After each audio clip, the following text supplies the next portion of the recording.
नमस्कार, जय हिंद। आप सभी का स्वागत है आपके अपने चैनल पे, जहाँ पे कि हम लोग तैयारी किस चीज़ की कर रहे हैं, तो विज्ञान की। और ये लगभग विज्ञान का वैसा प्रश्न है जो कि किसी न किसी एग्जाम्स में आया हुआ है। तो यहाँ से हम लोगों को करते जाना है रेगुलर प्रैक्टिस, और हर एक एग्ज़ाम जिस पे भी बैठे उसको हम लोग तोड़ के रख दे, ऐसा काम करना है। पहला क्वेश्चन, चूँकि इसके पहले के वीडियो में हमने 1 से लेकर कुछ प्रश्न कवर किए थे, आज उसके आगे का है। तो अगर आप इस वीडियो पे आए हैं तो सबसे पहले जाकर उसको देखें और ये कंटिन्यूटी पे चलेगा। फिर पहला क्वेश्चन आपको दिख रहा है वायु।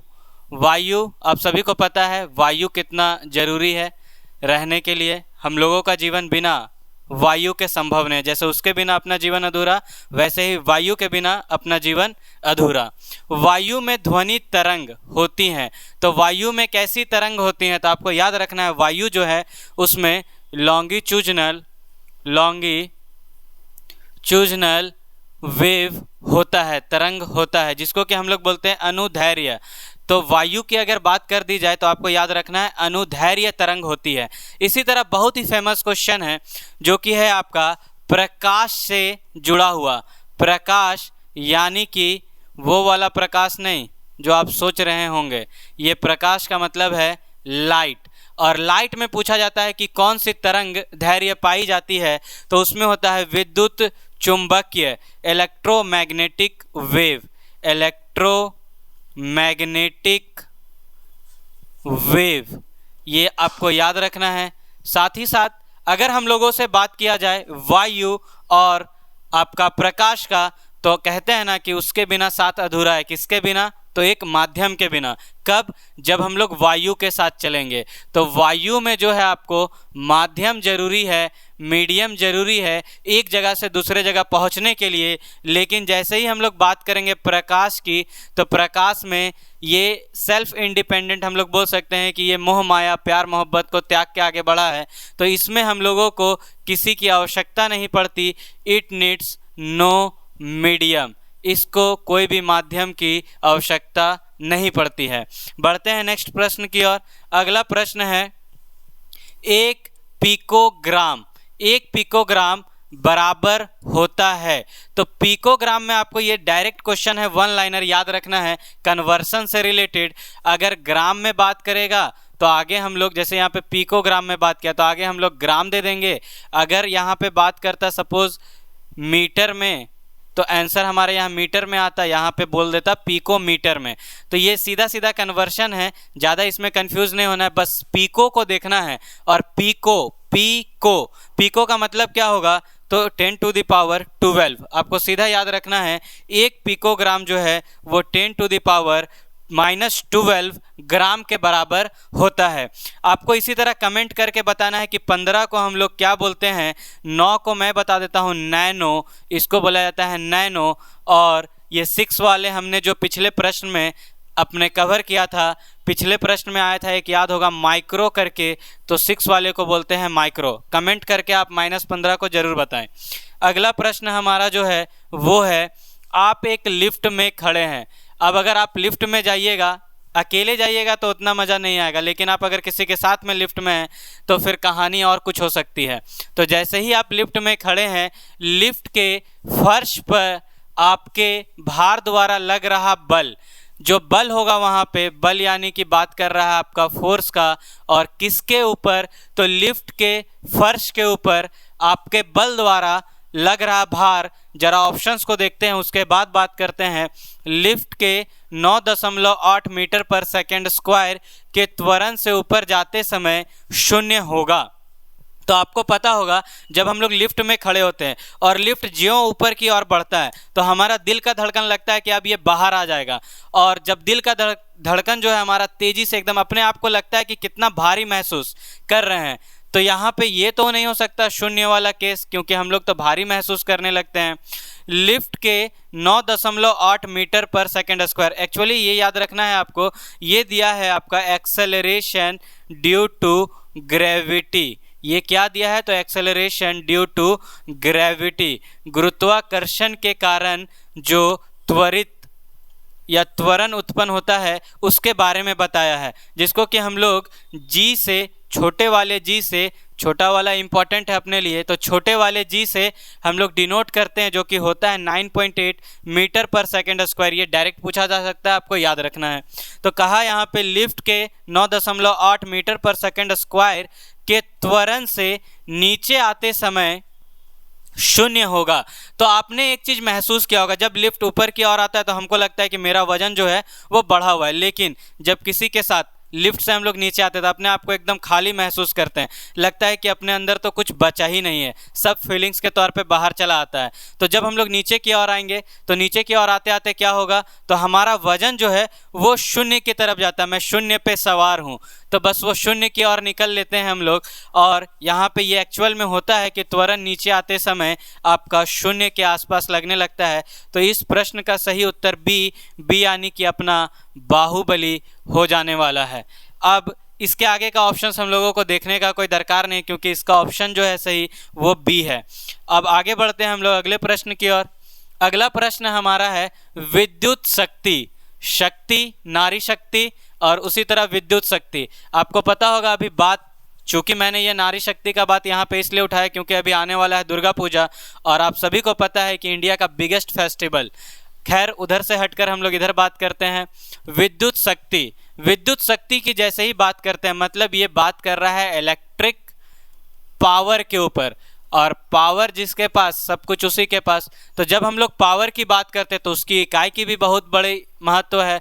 अब पावर की इकाई होगी क्या, तो आपको इस तरह का क्वेश्चन मैंने बहुत सारा करवाया है, फिर से ये आया है दोबारा, तो मैं इसको फिर रिपीट कर रहा हूँ। विद्युत शक्ति, इलेक्ट्रिक पावर, पावर की जैसे ही बात करेंगे तो उसका जो है आपका इकाई हो जाता है वॉट। इंग्लिश में लिखा जाए तो WATT और हिंदी में लिखा जाए तो ये आपको दिख रहा है। जैसे ही हम लोग बोलते हैं विद्युत शक्ति का पावर वॉट, जो कि ऑप्शन डी में दिया है, तो पिछले क्वेश्चन में आए थे बाहुबली, और उनके साथ हमेशा आएंगे कौन, तो देवसेना। तो ये आपका सही उत्तर हो जाएगा कौन सा, वॉट। उसके बाद यहाँ पे कुछ ऑप्शंस के ऊपर भी हम लोग बात करते हैं। ऑप्शंस हमारा है पहला एम्पियर। एम्पियर के बारे में आप सभी को पता होगा, ये बहुत बड़े साइंटिस्ट हैं और उन्हीं के नाम पे ये यूनिट पड़ा है किसका, तो ये है विद्युत धारा का। विद्युत धारा का आपका इकाई हो जाता है क्या, तो एम्पियर, जो कि आपको इलेक्ट्रिक करंट भी बोल सकते हैं। वोल्ट, वोल्ट हम लोग बोलते हैं विभवांतर का, पोटेंशियल का, पोटेंशियल या फिर पोटेंशियल डिफरेंस का आपका इकाई वोल्ट होगा। और कूलम, कूलम साहब के बारे में क्या ही कहना, ये बहुत ही खास है अजीज़, और इनका जो इकाई है, मतलब इनका नाम जो है किसके इकाई के लिए प्रयुक्त हुआ है, तो वो हुआ है आपका, सीधा याद रखना है, चार्ज के लिए। और चार्ज को हम लोग हिंदी में क्या बोलते हैं ये आपको कमेंट करके बताना है। बढ़ते हैं नेक्स्ट प्रश्न की ओर। और अगला प्रश्न हमारा एकदम सिंपल सा है, निम्नलिखित में से कौन सा सही सम्मिलित है। मतलब ये जो ऑप्शंस दिए इसमें से कौन मैचिंग जो है वो सही है, आपको याद। अच्छा यहाँ पे आप थोड़ा सा देखिएगा, मैंने फ्लो में सही है कह दिया, लेकिन इसी तरह का मिस्टेक हम लोगों से एग्जाम में भी होता है, वो हम लोगों को रखना है याद। सही नहीं है, क्वेश्चन में नहीं देकर हम लोगों को फंसाता है और एग्जामिनर यहीं पे खेल जाता है, तो हम लोगों को याद रखना है नहीं है। अब जब जोड़ी गलत बन जाए तो हमेशा आपस में क्या होते रहेगा, तकरार। तो हम लोगों को यहाँ पे गलत जोड़ी को हटाना है और सही जोड़ी को चलते रहने देना है। तो यहाँ पे देखिए, जब भी हम लोग बात करेंगे वोल्ट मीटर का, तो ये एक यंत्र है जो कि क्या मापता है, तो विभवांतर नापता है। तो ये वाला जोड़ी तो एकदम सही है, परफेक्ट मैच है। उसके बाद अमीटर की बात करते हैं, तो अमीटर जो है वो क्या नापता है, तो विद्युत धारा को, ये भी जोड़ी एकदम सही है। उसके बाद बात करते हैं पोटेंशियोमीटर की, तो पोटेंशियोमीटर जो है विद्युत वाहक बल को मापता है, EMF। जो अंग्रेजी माध्यम से आए होंगे उनको पता होगा EMF के बारे में, तो पोटेंशियोमीटर EMF को मापता है, ये भी सही है। तो ये 3 जोड़ा सही बना। तो आपको भी पता है अगर 3 जोड़ा सही तो आखिरी जोड़ा हमारा हो जाने वाला है गलत। और आखिरी जोड़ा दिया क्या है, तो गैल्वेनोमीटर जो है विद्युत प्रतिरोध को मापता है, और ऐसा होता नहीं, तो ये जोड़ा हमारा गलत है। गैल्वेनोमीटर जो है किसको मापेगा, तो वो भी विद्युत धारा को ही मापता है, लेकिन छोटे छोटे विद्युत धारा को मापता है। मतलब हम लोग बोल सकते हैं स्मॉल करंट को जब मापने का बात करेंगे तो वो मापेगा आपका गैल्वेनोमीटर। तो ये जोड़ा हमारा हो गया गलत। बढ़ते हैं अगले प्रश्न की ओर। अगला प्रश्न हमारा क्या है, तो एक सामान्य शुष्क शेल में विद्युत अपघटय होते हैं, मतलब उसके अंदर क्या क्या होता है। शुष्क शेल मतलब यहाँ पे बात कर रहा है आपका, सामान्य तो यूं ही लगा दिया, हम लोग बोलते हैं ना कि हम लोग बहुत सामान्य हैं, तो बस वहाँ पे सामान्य जोड़ा गया है। शुष्क का मतलब आपको याद रखना है, बात हो रहा है ड्राई सेल का। और ड्राई सेल की जब बात करी जाएगी तो उसका अपघटय क्या होता है, तो आपको सीधा याद रखना है उसमें होता क्या, जस्ता नहीं होता है, सल्फ्यूरिक अम्ल नहीं होता है, मैग्नीशियम डाइऑक्साइड नहीं होता है। तो होता क्या है, तो होता है उसमें एमोनियम क्लोराइड। क्या होगा, एमोनियम क्लोराइड। अपन लोग से अगर कोई फार्मूला पूछ दे कि एमोनियम क्लोराइड का फार्मूला बताइए, तो एकदम धड़ल्ले से हम लोग को बोलना है NH4Cl। एमोनियम क्लोराइड का फार्मूला क्या हो जाएगा, तो NH4Cl। और इसी के साथ साथ याद रखिएगा शुष्क शेल में पाया जाता है ZnCl2। और ZnCl2 का मतलब क्या है, तो आपको पता होना चाहिए, ये है जिंक क्लोराइड। जिंक क्लोराइड को हम लोग कहते हैं ZnCl2। तो शुष्क शेल के अंदर दोनों चीज़ पाया जाता है, अमोनियम क्लोराइड और जिंक क्लोराइड। इसका परतें बनी होती हैं उसके अंदर, और फिर वहाँ से काम शुरू करता है ये अपना सूखा हुआ सेल, शुष्क सेल।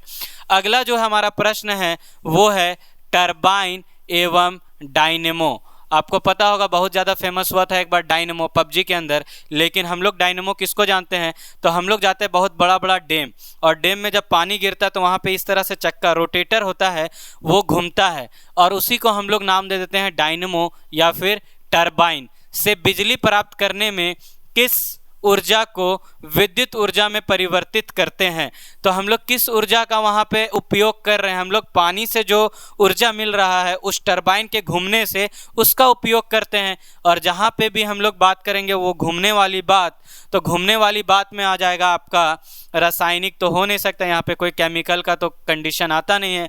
सौर ऊर्जा की बात नहीं करेंगे, सूर्य की गर्मी से हम लोगों को कोई लेना देना नहीं है। मैग्नेटिक ऊर्जा, यहाँ पे मैग्नेट का कोई रोल नहीं है, तो आपको भी पता है जब 3 खत्म कर लेते हैं हम लोग तो बचता क्या है, तो बचता है ऑप्शन सी, जो कि है आपका मैकेनिकल ऊर्जा। तो यहाँ पे मैकेनिकल एनर्जी का जो है हम लोग उपयोग करते हैं, वो पानी का फ्लो, वो बहते जाना, आपके साथ बहते चला गया, उस तरह का जो फ्लो आता है, तो मैकेनिकल एनर्जी कन्वर्ट होता है किसमें, तो वो इलेक्ट्रिकल एनर्जी में कन्वर्ट हो जाता है।